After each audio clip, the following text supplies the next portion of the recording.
Direction अकॅडमीच्या सरळ सेवा प्लॅटफॉर्मवर तुम्हा सर्वांचं पुन्हा एकदा स्वागत। आपण आपल्या टीईटी परीक्षेतील जे परिसर अभ्यासाचे जे प्रश्न आहेत त्याच्या 2018ची जी प्रश्नपत्रिका आहे त्याचा अभ्यास आपण आजच्या या लेक्चरमध्ये करणार आहोत। या अगोदर आपण 16ची प्रश्नपत्रिका बघितली, 17ची प्रश्नपत्रिका बघितली, 15ची प्रश्नपत्रिका बघितली, ती तुम्ही YouTube चॅनलवर आपल्या बघितलीच असणार आहे ह्या चॅनलवर। तर आपण आपल्या प्रश्नांना सुरुवात करूया इथे। आपला पहिला प्रश्न आहे बघा, जिल्हा परिषदे संदर्भातला। जिल्हा परिषद कामकाजासंबंधीचे योग्य विधान दर्शविणारा पर्याय कोणता? हे योग्य विधान विचारतात। करेक्ट, विधान काय आहे? योग्य विचारत आहे। त्यामध्ये बघा, जिल्हा परिषदेची सदस्य संख्या किमान 60 असते, हे पहिलं विधान। दुसरं, जिल्ह्यातील सर्व पंचायत समित्यांचे सभापती जिल्हा परिषदेचे पदसिद्ध सदस्य असतात, तर सभापती तर राहिलं बे। त्यानंतर बघा, जिल्हा परिषदेच्या निवडणुकीसाठी उमेदवाराचे वय हे किमान 25 वर्ष असणे आवश्यक आहे आणि त्याच्यानंतर जिल्हा परिषदेचा उपाध्यक्ष स्थायी समितीचा पदेन अध्यक्ष असतो। आता यातलं कोणतं विधान आपलं बरोबर आहे का योग्य विचारलेलं आहे? तर आपण एक एक विधान समजून घेऊया। जिल्हा परिषदेचा जो उपाध्यक्ष आहे तो स्थायी समितीचा पदेन अध्यक्ष नसतो। आपलं स्टेटमेंट काय आहे? असतो। म्हटल्यावर आपलं चौथं स्टेटमेंट अयोग्य। तिसरं बघा, जिल्हा परिषदेच्या निवडणुकीसाठी उमेदवाराचे वय किमान 25 नाही लागत, तर ते वय काय लागतं? किमान 21 वय वर्ष पूर्ण।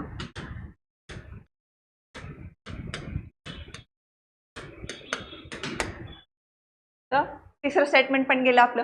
पहिलं बघा, जिल्हा परिषदेची सदस्य संख्या ही किमान 60 नसते, ही लोकसंख्येच्या आधारावर ठरते।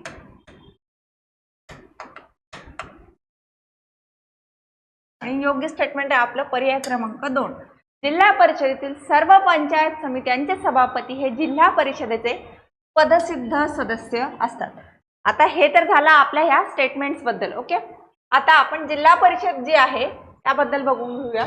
जिल्हा परिषदेचा एक अध्यक्ष असतो, मग तो अध्यक्ष कोण असतो? तर तो सीईओ असतो, महानगरपालिका मुख्य कार्यकारी अधिकारी सीईओ असतो। बघा,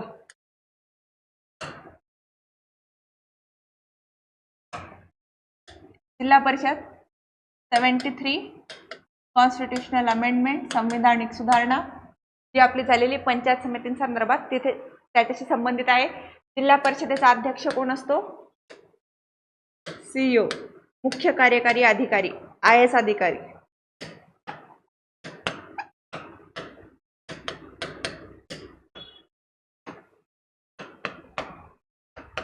करेक्ट। आणि ही 73व्या घटना दुरुस्तीनुसार त्रिस्तरीय व्यवस्था आहे। मग त्रिस्तरीय म्हणजे सर्वात वरती जिल्हा स्तरावर कोण आहे? जिल्हा डिस्ट्रिक्ट स्तरावर जिल्हा परिषद आपली।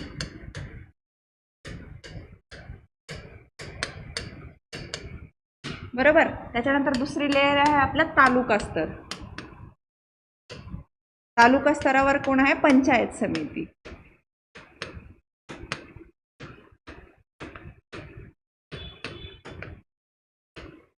त्यानंतर ग्राम स्तरावर कोण आहे? तर ग्रामपंचायत। म्हणजे त्रिस्तरीय उतरंड आपल्याला पंचायत राज व्यवस्थेची बघायला मिळते। त्याच्यामध्ये सर्वात खालच्या थरावर कोण आहे? तर ग्रामपंचायत। त्याच्यावरती अपर बॉडी कोणती आहे? पंचायत समिती। त्याच्यावरती आपल्याला जिल्हा परिषद ही बॉडी बघायला मिळते। अशी त्रिस्तरीय पंचायत राज व्यवस्था आपली आहे।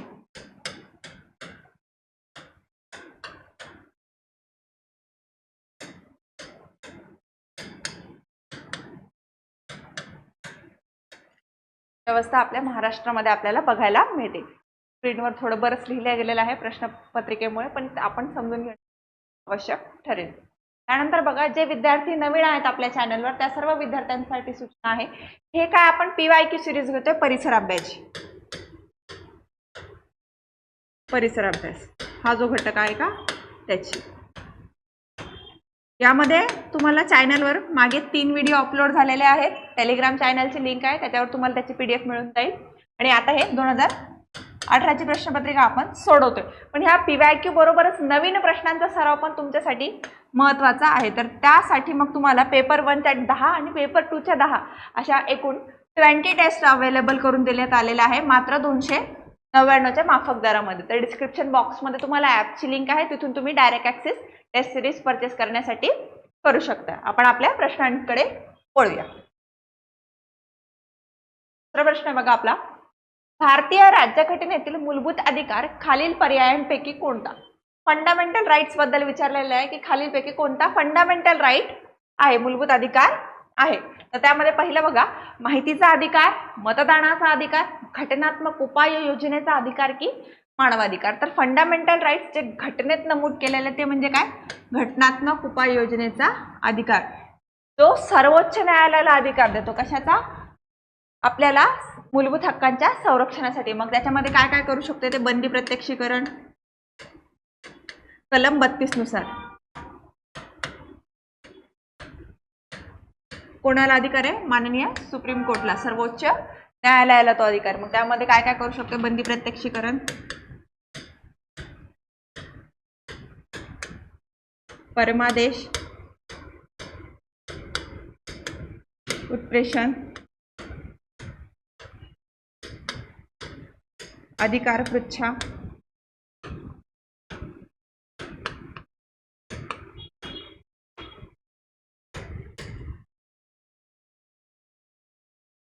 आणि परमादेश झालं, उत्प्रेषण झालं.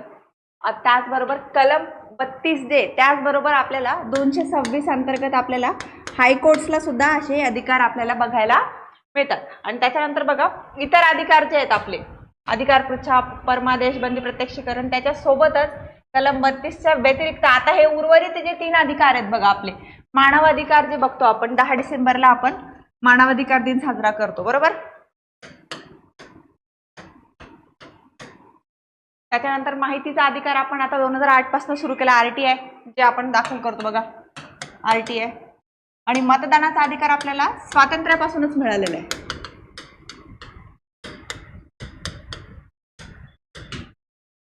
सर्व वयस्क नागरिकांना प्राप्त.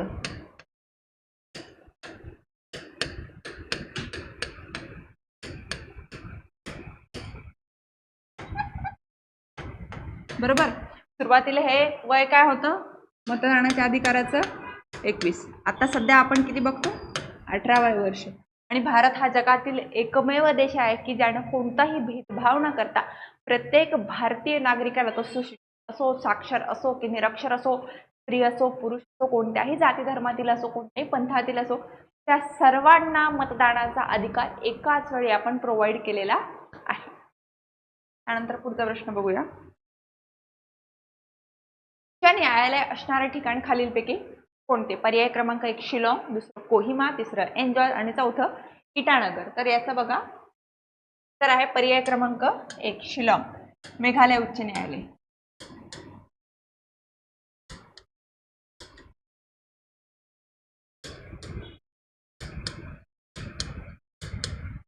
मेघालय, शिलाँग काय मेघालयची राजधानी आहे.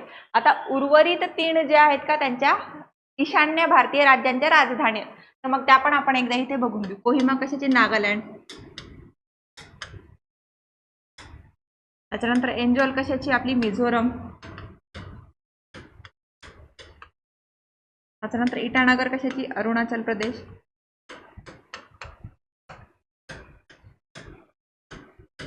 त्याचबरोबर 7 सिस्टर्स अजून कोणतं राहतंय आपला राज्य, दिसपूर आसाम.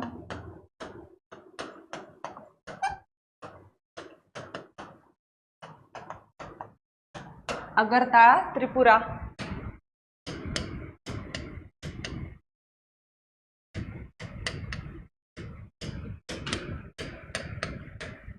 आणि इम्फाळ मणिपूर.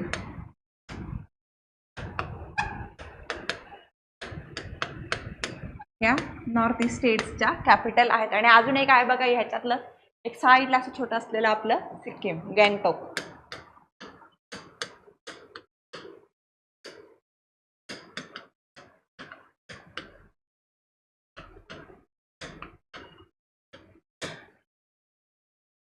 कडे वळूया.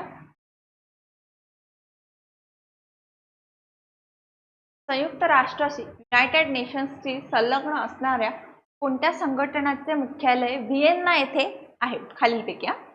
जागतिक आरोग्य संघटना WHO, world health organisation, FAO, अन्न व शेतकरी संघटना, तिसरं आंतरराष्ट्रीय अणु ऊर्जा आयोग आणि चौथं शैक्षणिक, वैज्ञानिक आणि सांस्कृतिक संघटना युनेस्को जी आहे आपली ती.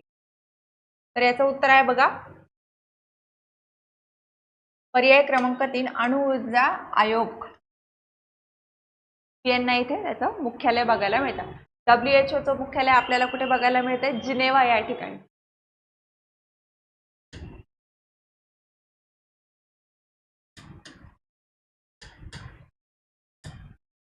त्यानंतर फाओचं आपल्याला रोम मध्ये बघायला मिळतं, इटली.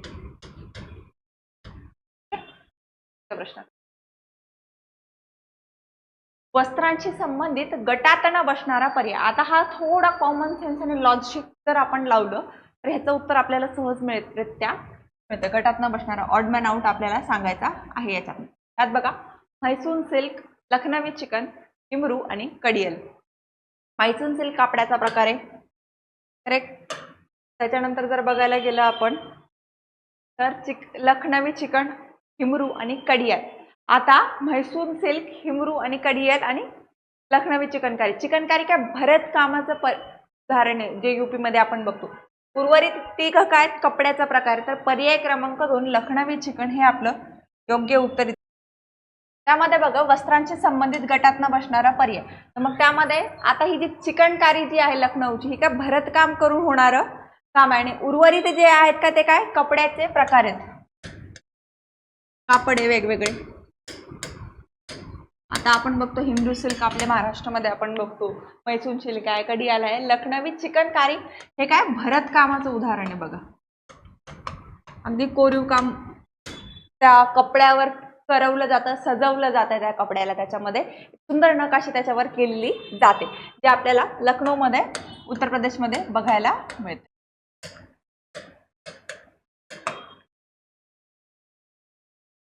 प्रश्नाकडे वळूया आपण. तर बघा वर्षभराच्या काळात पृथ्वीवर वेगवेगळे ऋतू निर्माण होतात, याचे योग्य कारण खालीलपैकी कोणते? पृथ्वीचा कललेला आज, पृथ्वीची कक्षीय गती. पर्याय क्रमांक 1 फक्त अ बरोबर, पर्याय क्रमांक 2 फक्त अ आणि ब बरोबर, पर्याय क्रमांक 3 अ आणि ब दोन्ही बरोबर आणि पर्याय क्रमांक 4 दोन्ही अयोग्य. तर आपलं उत्तर आहे बघा पर्याय क्रमांक 3 अ व ब दोन्ही बरोबर. आता बघा सूर्याचं भासमान भ्रमण जे होतं आपण म्हणतो समर सॉलिड, विंटर सॉलिड जे होतं, वेगवेगळी ऋतू निर्मिती जी होती का कक्षीय गती आणि पृथ्वीचा कललेला व्यास. पृथ्वी अशी सरळ नाही ना सूर्यावर. समजा आता हा सूर्य आहे आपला आणि ही आपली अर्थ आहे, ही टिल्टेड आहे थोडी 0 डिग्री. मग 23.5 वर आपल्याला काय मिळते? कर्कवृत्त जे उत्तर ध्रुवात आहे. दक्षिण ध्रुवामध्ये काय बघतो आपण? मकर वृत्त. त्याच्यावर मग आपण आपली मकर संक्रांत साजरी करतो हिवाळ्यामध्ये. मकर वृत्त, कर्कवृत्त, उन्हाळा, पावसाळा, हिवाळा हे ऋतू निर्मिती आपली काय. कारण की पृथ्वी हे स्वतः भोवती, समजा हा सूर्य ही पृथ्वी स्वतः भोवती तर फिरते, ते दिवस रात्र निर्माण करत. पण पृथ्वी जेव्हा सूर्याभोवती फिरत आहे का, एक परिभ्रमण आहे, दुसरं परिवलन आहे. तर मग ती जेव्हा स्वतः भोवती फिरता फिरता सूर्याभोवती फिरते का, तेव्हा काय होते? ऋतू निर्मिती होते. का? कारण की पृथ्वी कललेली त्याची कक्षीय गती आहे आणि मग त्यामुळे सूर्याच्या समोरचा जो भाग आहे समजा अशी टिल्टेड आहे पृथ्वी बरोबर. नॉर्थ हेमिस्फिअरचा उत्तरी भाग जो गोलार्ध तो सूर्यासमोर आला म्हटल्यावर काय उत्तरी गोलार्धामध्ये काय आहे? उन्हाळा आहे. दक्षिणी गोलार्धामध्ये काय? हिवाळा आहे. तेच जेव्हा पृथ्वी फिरत फिरत अशा पॉइंटला जाते म्हटल्यावर काय दक्षिणी गोलार्ध सूर्यासमोर येतं, उत्तरी गोलार्ध पृथ्वीच्या मागच्या साईडला बॅक साईडला जातोय सूर्याच्या. मग काय उत्तरी गोलार्धामध्ये हिवाळा, दक्षिणी गोलार्धामध्ये उन्हाळा. म्हणून बघा क्रिसमस सारखा सण जो आहे आपण, तर जर तुम्ही ऑस्ट्रेलियन प्लेयर्स जे आहेत स्पोर्ट्स प्लेयर त्यांचे क्रिसमसचे जर फोटोज व्हिडिओ इंस्टाग्रामवर पोस्ट झालेले बघितले ना, तर ते उन्हाळ्यामध्ये पोस्ट करतात क्रिसमस. तेच तुम्ही जर इंग्लंडमध्ये राहणारे जे प्लेयर्स आहेत, युरोपमध्ये राहणारे जे प्लेयर्स आहेत, त्यांचे क्रिसमसचे फोटोज जर बघितले, होतो 25 डिसेंबरलाच आहे ग्रिगोरियन कॅलेंडरनुसार, पण तिथे मात्र हिवाळा असतो.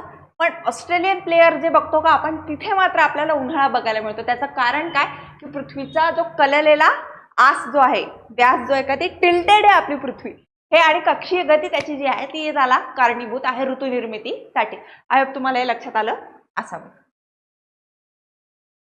त्यानंतर बघा पणजी, कॉर्निवल, जैसलमेर तर काय, मारवाड उत्सव, मेवाड उत्सव, रणभूमी उत्सव की मरुभूमी उत्सव. तर जैसलमेर राजस्थानमध्ये, पणजी कुठे आपलं, गोवा कार्निवल फेस्टिवल होतं तिथे. जैसलमेर कुठे आपलं, राजस्थान. आता इथे सगळे पर्याय सिमिलर वाटते, पण मरुभूमी उत्सव राजस्थानमध्ये आपण जैसलमेरला, डेझर्टचे फेस्टिवल्स आहोत का ते साजरे करतात. रणभूमी, रण ऑफ कच्छ, रणोत्सव ज्याला म्हणतो आपण कच्छ भूमीवर. आणि मारवाड आणि मेवाड जरी राजस्थानवाल्या एरियात असलं तर पण ते कन्फ्यूज करण्यासाठी दिलेले ऑप्शन्स आहे. आणि गोवामध्ये आपण कार्निवल फेस्टिवल तर बघतोच. भारतातील पश्चिमी घाटाच्या वैशिष्ट्यांपैकी विसंगत असणारी बाब दर्शविणारा पर्याय कोणता. जैवविविधता संवेदन क्षेत्राचा एक भाग, बायोडायव्हर्सिटी हॉटस्पॉट. दुसरं मलयगिरी हे त्यातील सर्वात उंच शिखर आहे. दुसरं युनेस्कोच्या वर्ल्ड हेरिटेज साईटमध्ये समावेश, अरबी समुद्र व बंगालचा उपसागर यांना मिळणाऱ्या नद्यांचा प्रमुख जलविभाजक. वेस्टर्न घाट जैवविविधता संवेदनशील स्थळ आहे, बायोडायव्हर्सिटी हॉटस्पॉट आहे. करेक्ट. विसंगत बाब विचारते. मलयगिरी सर्वात उंच शिखर नाहीये. सर्वात उंच शिखर काय, अन्नायमुडी.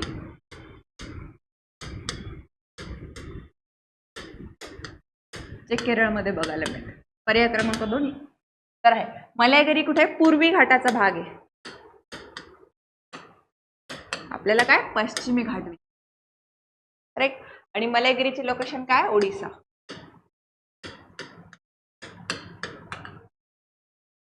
युनेस्कोच्या वर्ल्ड हेरिटेज साईटमध्ये बरोबर, बायोडायव्हर्सिटी हॉटस्पॉट, अरबी समुद्र, बंगालचा उपसागर यांना मिळणाऱ्या नद्यांचा प्रमुख जलविभाजक. बरोबर ना. समजा हा भारत इमॅजिन जर केला, इथे हा आपला वेस्टर्न घाट आहे. करेक्ट. गोदावरी, कृष्णा, कावेरी बरोबर नद्या वाहतात. त्याचबरोबर इकडे वाहणाऱ्या नद्या. आपल्या महाराष्ट्राची सह्याद्री जरी इमॅजिन केला डोळ्यासमोर, पश्चिम महाराष्ट्राकडे वाहणाऱ्या नद्या आणि पूर्व महाराष्ट्राकडे वाहणाऱ्या ज्या नद्या, ते सह्याद्री काय, जलविभाजक. हे लक्षात घ्यायचं. तर पुढचा प्रश्न आहे बघा. महाराष्ट्रातील जिल्हे व त्यात प्रामुख्याने आढळणारे खनिज यांची अयोग्य जोडी दर्शवणारा घटक आहे, की जिथे ते खनिज मिळत नाही आणि ती जोडी तिथे त्यांनी लावलेली आहे. सिंधुदुर्ग, नागपूर लोहखनिज, रत्नागिरी, कोल्हापूर बॉक्साईट, गोंदिया, यवतमाळ लोहखनिज, रायगड, सिंधुदुर्ग बॉक्साईट. तर पर्याय क्रमांक 3 गोंदिया आणि यवतमाळ लोहखनिजसाठी नाही. यवतमाळ जो आहे का, चुनखडीसाठी प्रसिद्ध आहे. विशेषतः चुनखडीसाठी प्रसिद्ध आहे. आता मी ते विशेषतः शब्द वापरते, हे लक्षात घ्या. तर पर्याय क्रमांक 3 यवतमाळमध्ये आपल्याला चुनखडी मिळते, लोहखनिज तुलनात्मकरित्या नाही. त्यामुळे इथे तो मिळेल.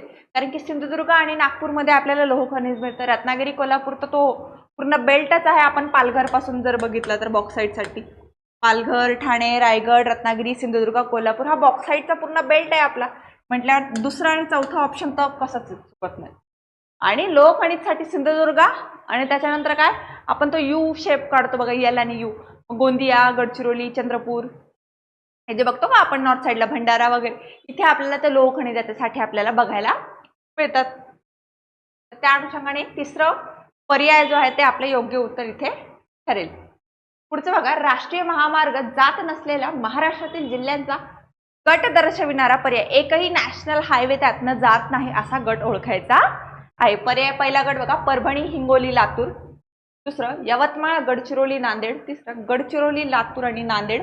आणि चौथं हिंगोली, यवतमाळ आणि परभणी. तर याचं उत्तर आहे बघा, पर्याय क्रमांक आहे परभणी, हिंगोली आणि लातूर. नॅशनल हायवे जात नाही.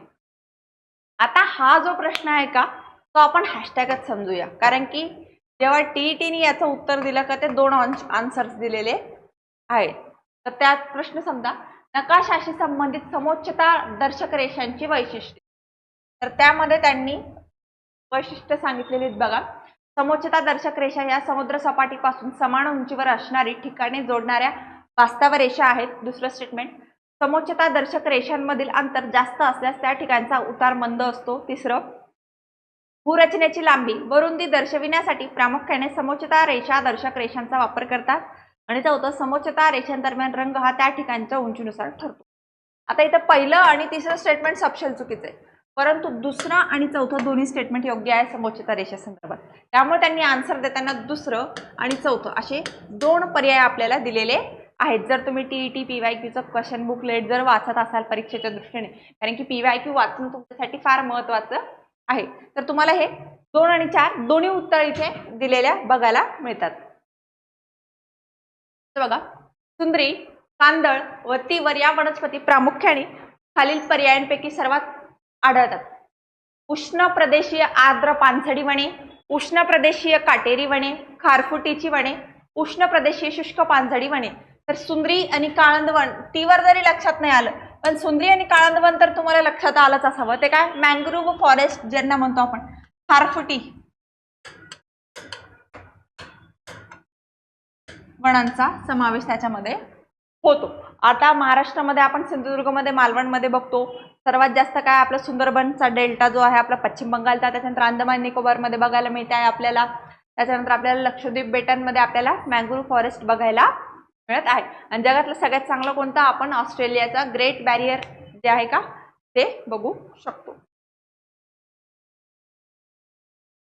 नंतर बघा, मानवी शरीरातील रासायनिक संदेशवाहन म्हणून कोणाला ओळखलं जातं? प्रेरक, संप्रेरक, चेतातंतू की चेतारज्जू. तर आपले जे संप्रेरक जे हॉर्मोन्स जे आहेत आपले, ते रासायनिक संवेदवाहक आहेत. आपल्या हॉर्मोनल इम्बॅलन्समुळे आपल्या बऱ्याचशा गोष्टी आपल्याला होताना बघायला मिळतात, म्हणून त्यांना काय म्हणतो आपण, रासायनिक संदेशवाहक आहेत, की जे शरीरामध्ये बरेचसे बदल करायला कारणीभूत ठरतात. त्यानंतर बघा, खालील पर्यायांपैकी संपर्कजन्य रोग कोणते? गजकर्ण, गाऊट व कुष्ठरोग, कुष्ठरोग व इसब व गजकर्ण. तर इसब आणि गजकर्ण हे आपल्याला संपर्कजन्य रोग बघायला मिळतात. त्यानंतर बघा, तंबाखू खाल्ल्यामुळे खालील पदार्थांपैकी कोणते पदार्थ आपण एमिट करतो ते आपण त्याच्यामध्ये बघतो. पहिलं निकोटीन, दुसरं टार, तिसरं कार्बन मोनॉक्साईड. पर्याय क्रमांक 1 फक्त अ आणि ब बरोबर, पर्याय क्रमांक 2 फक्त ब आणि क बरोबर, आणि पर्याय क्रमांक 3 दोन्ही क आणि अ बरोबर, आणि पर्याय क्रमांक 4 तिन्ही अ ब क बरोबर. तर मग आपल्याला तंबाखू खाल्ल्यामुळे काय काय पदार्थ आहेत? निकोटीन, टार आणि कार्बन मोनॉक्साईड. तिघही पर्याय बघायला मिळतात म्हटल्यावर पर्याय क्रमांक 4 हे आपलं योग्य उत्तर आहे. पुढचे बघा, खालीलपैकी अयोग्य विधानांचा पर्याय कोणता? अयोग्य विधान त्यातलं आपल्याला सांगायचं आहे. प्रामुख्याने पक्ष्यांमध्ये अपत्यांची लिंग निश्चिती मादीकडून संक्रमित होणाऱ्या गुणसूत्रांवरून ठरते. दुसरं स्टेटमेंट, प्रामुख्याने पक्षातील नरांमध्ये XY गुणसूत्रे आढळतात. तिसरं, फुलपाखरांसारख्या कीटकांमध्ये मादीतून XY गुणसूत्रे असतात. चौथं, मानवांमध्ये आढळणाऱ्या गुणसूत्रांच्या स्थितीच्या विरुद्ध स्थिती काही अपवाद वगळता पक्ष्यांच्या नर व मादीतील गुणसूत्रात आढळते. गुणसूत्र असतात बघा आपले स्त्री पुरुष ठरवण्यासाठीचे, एक असतं X, गुणसूत्रांची जोडी. XX म्हणजे काय? स्त्री. XY काय बघतो आपण, बरोबर. आता बघा, पक्ष्यांमध्ये प्रामुख्याने अपत्यांची लिंग निश्चिती ही मादीकडनं होती. आपल्या मनुष्यामध्ये कोणाकडनं होते? पुरुषांकडनं. करेक्ट. तर हे पहिलं स्टेटमेंट तर योग्य आहे. आणि मग जी लिंग निश्चिती काय, मग XY वर्ण होतीये. मग प्रामुख्याने पक्ष्यांच्या नरांमध्ये XY नाही राहणार, त्यांच्यामध्ये काय XX बघायला मिळतं.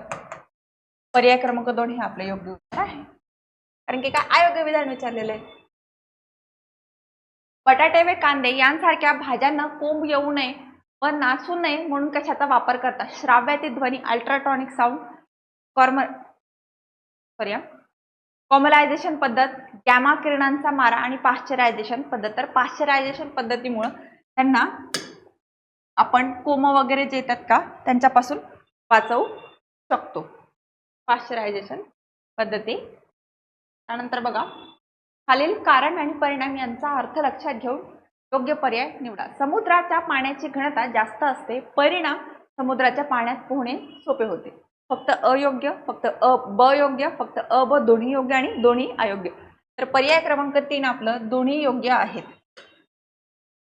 क्षारतेवर, घनतेवर वस्तू तरंगते, म्हणूनच आपण अमृत समुद्र जो आहे जॉर्डनवर, तिथे वस्तू सहज तरंगताना दिसतात.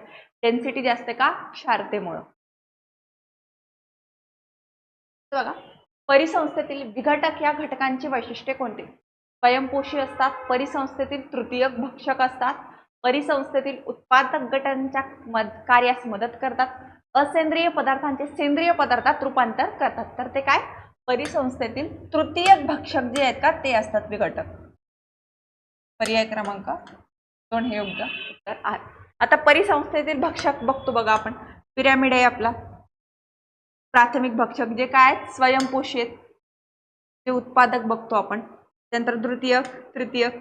जे तृतीयक मध्ये आहेत का ते सर्व मांसाहारी आपण बघू शकतो. म्हणजे स्वयंपोषी नाहीये, ते इतरांवर अवलंबून आहेत. देवराई या संकल्पनेविषयी विसंगत विधान कोणते?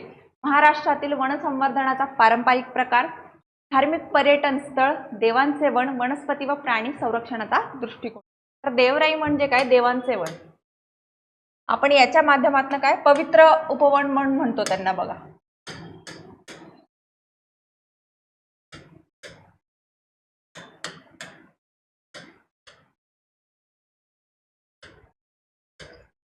ज्यांच्या संरक्षणाच्या दृष्टीने मग ते उपयुक्त ठरतात.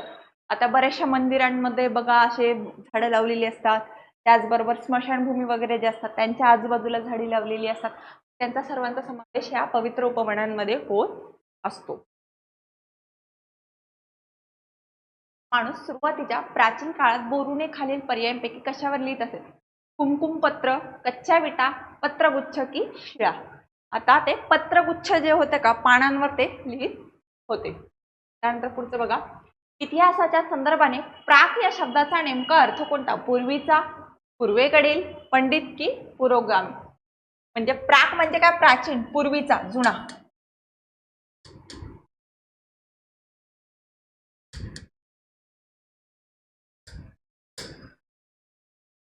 पुढच्या प्रश्नाकडे वळूया.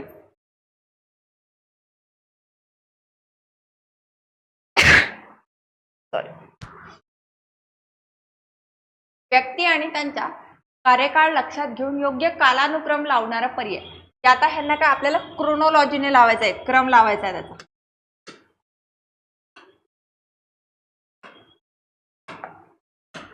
अगोदर कोण ते नंतर कोण. वर्धमान महावीर, गौतम बुद्ध, चंद्रगुप्त मौर्य, सम्राट अशोक.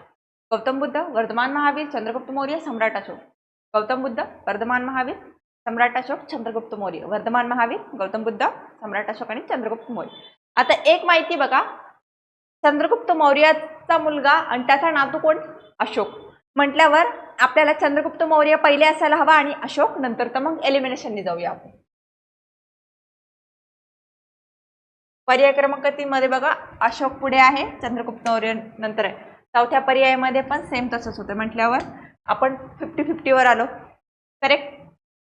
आता बघा वर्धमान महावीर आणि गौतम बुद्धांमध्ये कन्फ्युजन होऊ शकतं इथे. कारण की पहिल्या पर्यायात का वर्धमान महावीर पहिले आणि गौतम बुद्ध नंतर दिलेले, दुसऱ्यामध्ये गौतम बुद्ध अगोदर आणि वर्धमान महावीर. आता हे तिघं पण जे होते का इसवी सन पूर्व काळात होते बघा. इसवी सन पूर्व मध्ये काय उलट जातो आपण, रिव्हर्स जातं काउंट करताना. करेक्ट. आता टाइम पिरियड बघा. वर्धमान महावीरांचा टाइम पिरियड काय 6वे शतक, इसवी सन पूर्व 6वे शतक. करेक्ट. आता गौतम बुद्धांचा टाइम पिरियड काय 6 ते 5 दरम्यान, 5 ते 6 इसवी सन पूर्व. हा त्यांचा टाइम पिरियड आपण ढोबळमानाने बघतोय बरं का. त्याच्यानंतर चंद्रगुप्त मौर्य आपण इसवी सन पूर्व 4थे शतक बघतो आणि सम्राट अशोक हे इसवी सन पूर्व 3ऱ्या शतकात.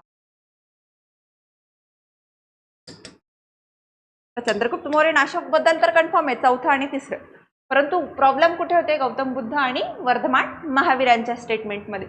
तर ढोबळमाने ओव्हरऑल जे सर्वांचे जे जैन साहित्य, बौद्ध साहित्य, हिंदू साहित्य जे मिळत आहेत आणि तत्कालीन जे प्रवास वर्णन आहे विदेशी लोकांचे, जे शिलालेख आहे त्यांच्यातनं एकंदरीत अंदाज जो सांगतोय का आपण, त्याच्यातनं मग वर्धमान महावीर काय इसवी सन पूर्व 6वे शतक म्हटल्यावर ते पहिले. इसवी सन पूर्व 5वं ते 6वं शतक असं एक ट्रान्झिशन झोन जो असतो का शतकांचा, त्यामध्ये गौतम बुद्ध म्हटल्यावर पहिले काय वर्धमान महावीर, दुसरे गौतम बुद्ध, तिसरं 4थ्या शतकांमध्ये चंद्रगुप्त मौर्य आणि 3ऱ्यामध्ये अशोक. पर्याय क्रमांक 1 हा आपला योग्य उत्तर इथे ठरतो. कॉमन सेन्स आणि साध्या लॉजिकने आपण ह्याचं उत्तर लावू शकतो. जर तुम्ही प्राचीन भारत 6वीचं जर इतिहासाचं पुस्तक तुम्ही व्यवस्थित वाचलेलं असावं तर तुम्हाला ह्या स्टोरीज कनेक्ट होतील. बघा, देवगिरीचे नामांतर करून दौलताबाद असे ठेवणारा कोण? फिरोज तुगलक, मोहम्मद घोरी, अल्तमशकी, मोहम्मद तुगलक. आपल्याला बघा, तुगलक घराण्यामध्ये एक राजा होता मोहम्मद बिन तुगलक, ज्यानं काय केलं होतं? राजधानी स्थलांतर केलं होतं.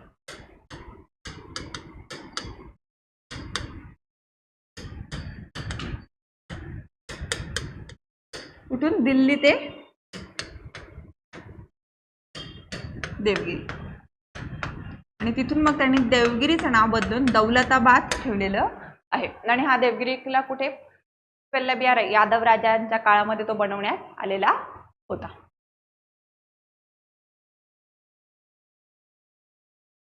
गुरुग्रंथ साहिब या शिखांच्या पवित्र ग्रंथात खालील पर्यायांपैकी कोणाच्या रचनांचा समावेश आहे? आता गुरुग्रंथ साहिब हा जो ग्रंथ होता त्यात वेगवेगळे तत्कालीन जे भक्ती चळवळीशी संबंधित जे काही संत होते का त्यांच्या काही ओवी, काही कवन त्याच्यामध्ये असलेले आपल्याला बघायला मिळतात. आता खालील पर्यायापैकी ते कोणते ते बघा. पहिले महाकवी सूरदास, चैतन्य महाप्रभू, संत नरसिंह मेहता की संत एकनाथ? तर ते आहेत बघा महाकवी सूरदास.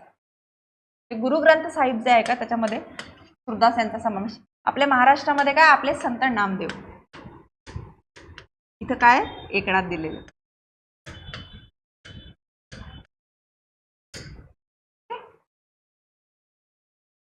बघा, आता ह्या प्रश्नातनं काय की आपल्याला भक्ती चळवळ जी आहे का, भक्ती चळवळीचे वेगवेगळे संत जे आहेत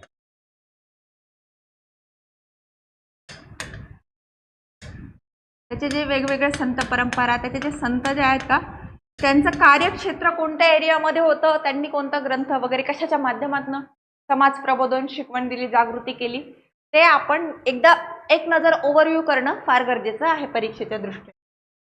खास करून महाराष्ट्रातले संत तरी आपल्याला किमान व्यवस्थितरित्या माहीत पाहिजे. त्यांचं बर्थ प्लेस कुठे आहे, त्याच्या बऱ्याच वेळा जोड्या लावा येतात, किंवा त्यांनी लिहिलेला एखादा ग्रंथ, ओवी, अभंग, कवन येतं, मग ते कोणी लिहिलं काय, अशा पद्धतीचे प्रश्न आपल्याला. आता आपण महाराष्ट्र राज्याच्या टीईटीचा पेपर देतो, त्यामुळे महाराष्ट्रातले संत परंपरेचे संत जे आहेत ते आपल्याला माहीत पाहिजे. किमान त्यांचं जन्मगाव, त्यांची समाधी कुठे आहे, ह्या सगळ्यात छोट्या बेसिक नॉलेजच्या गोष्टी आपल्याला माहीत असणं अपेक्षित आहे. पुढचं बघा, खालीलपैकी योग्य विधाने कोणती? आदिलशहाने शहाजी राजांना सरलष्कर हा किताब दिला, तर निजामशाह आणि शहाजी राजांना बेंगळूरची जहागिरी दिली. पर्याय क्रमांक 1 फक्त अ बरोबर, दुसरं फक्त ब योग्य, तर दोन्ही योग्य, आणि चौथं दोन्ही अयोग्य. तर पर्याय क्रमांक 4 दोन्ही अयोग्य हे इथे आपलं योग्य उत्तर आहे. त्याचं कारण बघा, आदिलशहाने सरलष्करने दिला, आदिलशहाने बेंगळूरची जहागिरी दिली, निजामशहाने सरलष्कर हा किताब दिला होता शहाजी राजा. हे उलट गेलं स्टेटमेंट फक्त, त्यामुळे पर्याय क्रमांक 4 हे आपलं योग्य उत्तर आहे. त्यानंतर बघा पुढचं, छत्रपती शिवरायांच्या हिंदवी स्वराज्याचे निष्ठावंत पाईक नसलेल्या व्यक्तीचा पर्याय कोणता? नूर बेगम, सालबत खान, काझी हैदर की सिद्दी मिरारी? सालबत खान जो आहे का निजामशहाचा वजीर होता, निजामशहाचा वजीर.